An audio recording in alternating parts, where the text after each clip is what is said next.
Assalamualaikum, saya ucapkan kepada Sir Safwan dan rakan-rakan. Pada hari ini, kumpulan saya ingin membentangkan topik berkaitan dengan pemerkasaan pendidikan di Malaysia ke arah perpaduan nasional. Pendidikan, asas penyatuan dalam proses pembinaan negara bangsa. Sistem pendidikan vernakular iaitu pendidikan jenis kebangsaan. Seterusnya, bahasa dan pendidikan saling berkaitan bagi membentuk identiti kebangsaan dan juga sistem pendidikan di Malaysia banyak dipengaruhi oleh penjajahan British. Jika dapat dilihat dalam slide, jelas menunjukkan bahawa sistem pendidikan terbahagi mengikut komuniti masing-masing. Namun, saya akan menjelaskan secara ringkas satu persatu. Yang pertama, komuniti Melayu dibentuk bersesuaian dengan nilai dan adat Melayu. Pada peringkat awal, pendidikan Melayu terbahagi kepada dua sistem, iaitu formal dan tidak formal. Bezanya dua sistem ni adalah British tidak memberi pemantauan dan fokus kepada pendidikan tidak formal ketika itu. Dan juga lebih menekankan pembacaan Al-Quran dan hadis. Manakala formal pula menekankan sukatan pembelajaran dan sukatan pembelajaran pertukangan, anyaman dan pertanian. Dan tambahan pula 3M iaitu membaca, menulis dan mengira. Komuniti India pula disebabkan kedatangan orang India semakin ramai memenuhi pasaran getah, sekolah vernakular Tamil ditubuhkan oleh pihak estate. Hal ini kerana komuniti India tidak mempunyai dana kewangan untuk menumbuhkan sekolah mereka sendiri. Pendidikan komuniti Cina pula berubah sekitar 1920-an. Sebelum 1920-an, objektif penumbuhan sekolah adalah untuk mengekalkan identiti komuniti Cina.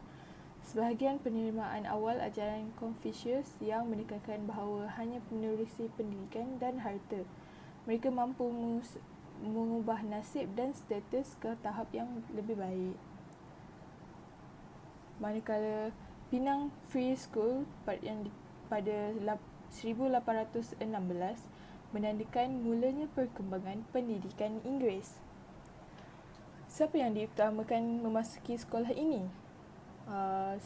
Hanya Melayu kelas atasan dan juga orang bukan Melayu iaitu Cina dan India. Era penjajahan tanah Melayu pada 1800 hingga 1945.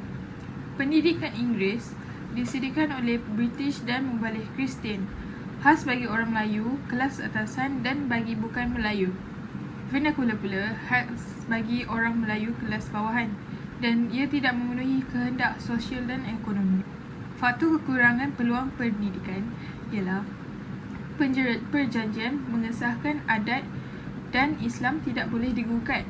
Sekolah terletak di bandar, terbuka kepada kaum Cina dan India. Seterusnya, yuran yang tinggi. Dasar pendidikan Inggeris pula, sistem pendidikan vernakular mempunyai 4 bahasa, Melayu, Inggeris, Mandarin dan Tamil, merancangkan pemisahan etnik yang berbeza, dan juga dasar pendidikan Jepun pada 1942 hingga 1945, bahasa Jepun sebagai bahasa pengantar, sistem pendidikan bahasa Inggeris dan Cina disekat dan juga tiada inisiatif untuk mengganggu pendidikan Melayu. Seterusnya beralih pula kepada dasar peringkat tahap. Yang pertama ialah Dasar Cismen 1946. Latar belakangnya ialah dipengerusikan oleh Mr. Harold Ambrose sendiri yang merupakan pengarah pendidikan Melayu Union. Jadi, matlamat utamanya ialah sebagai polisi utama pendidikan pentadbiran Melayu Union dari tahun 1946 sehingga 1948. Jadi, tujuannya ialah untuk membuat satu laporan tentang kurikulum sekolah Inggeris dan vernakular selain membina semula sistem pendidikan tanah Melayu selepas pendudukan Jepun. Jadi, antara cadangannya ialah untuk memperuntuk pendidikan percuma kepada peringkat rendah sekolah vernakular selain penggunaan bahasa ibunda masing-masing bagi semua pendidikan. Yang ketiga ialah bahasa Inggeris merupakan mata pelajaran wajib di semua sekolah vernacular selain memberi peluang pendidikan yang sama kepada golongan wanita. Seterusnya ialah laporan Barnes 1951 yang dipenguruskan oleh L.J. Barnes, yang mana matlamatnya adalah untuk mengkaji dan memperbaiki pendidikan bagi orang Melayu. Jadi cadangan beliau ialah untuk merangka satu corak pendidikan bagi memenuhi bentuk masyarakat di tanah Melayu. Yang kedua ialah menggunakan bahasa Inggeris dan bahasa Melayu sebagai bahasa pengantara di sekolah dihubahasa pada peringkat rendah. Yang ketiga ialah sekolah vernacular dimasukkan dan digantikan dengan sistem pelajaran kebangsaan sekolah rendah.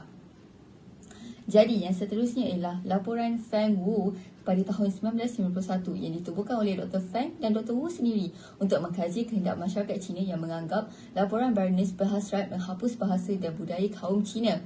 Jadi, antara cadangannya ialah untuk yang pertama, mempertahankan kedudukan di sekolah Cina, dan seterusnya ialah laporan Feng Wu pada tahun 1991 yang ditubuhkan oleh Dr. Feng dan Dr. Wu sendiri untuk mengkaji kehendak masyarakat Cina yang menganggap laporan Barnes berhasrat menghapus bahasa dan budaya kaum Cina. Jadi, antara cadangannya ialah untuk yang pertama, mempertahankan kedudukan di sekolah Cina dan desak pihak kerajaan untuk memberi bantuan kewangan. Selain itu, ialah kedudukan bahasa Cina dikekalkan dalam sistem persekolahan vernacular. Yang ketiga ialah sekolah-sekolah vocational terus diperkembangkan dan desakan agar sekolah Cina tidak fokus kepada sukatan pelajaran dari tanah besar Cina kerana mereka kini sudah menetap di tanah Melayu. Jadi, Ordinan Pelajaran 1952 ini ditubuhkan oleh Jawatankuasa Penasihat Pusat untuk mengkaji laporan Barnes dan Feng Wu yang mempunyai dua perbezaan pandangan. Jadi, antara cadangannya ialah yang pertama, tanah Melayu ini mempunyai dua jenis sistem, iaitu sekolah Melayu dan Inggeris sahaja. Yang kedua ialah bahasa Cina dan Tamil boleh diajar atas permintaan daripada ibu bapa jika memenuhi syarat, iaitu 15 murid. Yang ketiga ialah bahasa Melayu diajar di sekolah Inggeris dan sebaliknya. Yang keempat ialah sekolah vernacular Cina dan Tamil tak diterima sebahagian daripada pendidikan kebangsaan. Jadi, terdapat reaksi, iaitu yang pertama ialah penekanan terhadap bahasa Inggeris menggugat kedudukan komuniti Melayu. Kedua ialah mendapat tentangan masyarakat Cina dan Tamil. Selain itu, berlaku darurat dan kekurangan wang. Ini saya akan menerangkan sedikit tentang laporan Razak 1996, laporan Rahman Talib 1960 dan Dasar Pendidikan Kebangsaan. Untuk laporan Razak 1996 ni dijadikan dasar pendidikan pertama setelah Persekutuan Tanah Melayu mencapai kemerdekaan.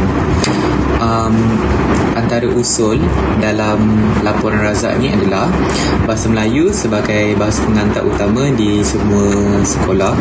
Yang kedua, semua sekolah di tanah air mempunyai sukatan pelajaran dan peperiksaan yang sama. Means nanti satu Malaysia dapat silibus yang sama. Dan yang ketiga, sekolah jenis kebangsaan bebas memilih bahasa pengantar. Sebagai contoh, SJKC, SJKT. Lepas tu, penggunaan bahasa Melayu dilanjutkan ke peringkat menengah dan universiti. Apabila laporan Razak 1996 ni keluar, dia mendapat reaksi daripada rakyat Persekutuan Tanah Melayu waktu tu. Okey. So kalau reaksi daripada orang Melayu, dia syak wasangka terhadap kedudukan bahasa Inggeris di sekolah. Kalau reaksi daripada orang Cina pula, dia menentang bahasa Melayu sebagai bahasa pengantar utama di sekolah. Dan kalau daripada rakyat India, dia orang berpendapat bahasa kemajuan sekolah Tamil akan terencat. Rahman Talib ni pula tujuannya untuk mengkaji semula polisi pendidikan yang terkandung dalam laporan Razak. So basically dia review balik apa yang ada dekat laporan Razak 1996 tadi dan dia buat yang baru. Dia nak improvise benda tu. So cadangan daripada laporan Rahman Talib ni, dia nak pemulaan pelaksanaan bahasa Melayu sebagai bahasa pengantar dan proses penukaran bahasa pengantar. Yang kedua, sistem peperiksaan kebangsaan menetapkan bahasa Melayu dan Inggeris sebagai bahasa rasmi sahaja. Dan yang ketiga, penekanan usaha pada pendidikan teknik dan vocational. Dan yang keempat, pendidikan agama dan moral sebagai teras di peringkat sekolah. Dan yang terakhir, dasar pendidikan kebangsaan. Okey, tujuan dasar pendidikan kebangsaan ni pula, dia nak menggantikan sistem pendidikan penjajah bagi memenuhi kehendak negara. Maklumat dia menjadikan bahasa kebangsaan sebagai bahasa pengantar yang utama. Lepas tu mengadakan kurikulum yang sama dan berorientasikan Malaysia bagi semua jenis sekolah. Lepas tu yang ketiga, pendidikan rendah mengikut KBSR menjurus kepada KBSM. Dan yang keempat pula, bahasa Melayu dan bahasa Inggeris sebagai mata pelajaran wajib diajar dan memberi peluang bagi bahasa-bahasa lain. Sekarang, beralih kepada antara jenis sistem pendidikan di Malaysia iaitu sekolah kebangsaan dan sekolah vernacular, sekolah wawasan, pendidikan menengah, pendidikan prauniversiti dan akhir sekali institusi pengajian tinggi. Pertama sekali, sekolah vernacular terdiri daripada 3 jenis sekolah iaitu sekolah Melayu, sekolah Cina dan sekolah Tamil yang menggunakan bahasa ibunda sendiri dalam pelaksanaan pengajaran dan pembelajaran di sekolah mereka. Ia membekalkan murid-murid dengan pendidikan asas melalui bahasa kebangsaan. Oleh itu, kerajaan telah menubuhkan sekolah kebangsaan bagi mengambil alih sekolah vernacular untuk memberi peluang kepada semua etnik serta menggalakkan ruang integrasi melalui sistem kurikulum yang dibentuk. Contohnya, antara jenis sekolah rendah yang dibiayai oleh kerajaan ialah sekolah kebangsaan yang menggunakan bahasa Melayu sebagai bahasa pengantar dan yang kedua ialah sekolah jenis kebangsaan di mana bahasa Mandarin dan Tamil digunakan sebagai bahasa pengantar. Samping itu, setelah tamat pembelajaran di sekolah rendah, para pelajar akan beralih ke pendidikan peringkat menengah di mana mereka mempunyai aliran tertentu untuk menyambung arah pelajaran yang diingini, seperti aliran sains atau aliran sastera. Antaranya ialah sekolah menengah harian, sekolah jenis kebangsaan, sekolah menengah agama dan sebagainya. Di peringkat ini, bahasa Melayu merupakan bahasa pengantar yang utama. Namun, jika ada yang ingin meneruskan pembelajaran dalam bahasa ibunda sendiri adalah dibenarkan sekiranya memenuhi syarat-syarat.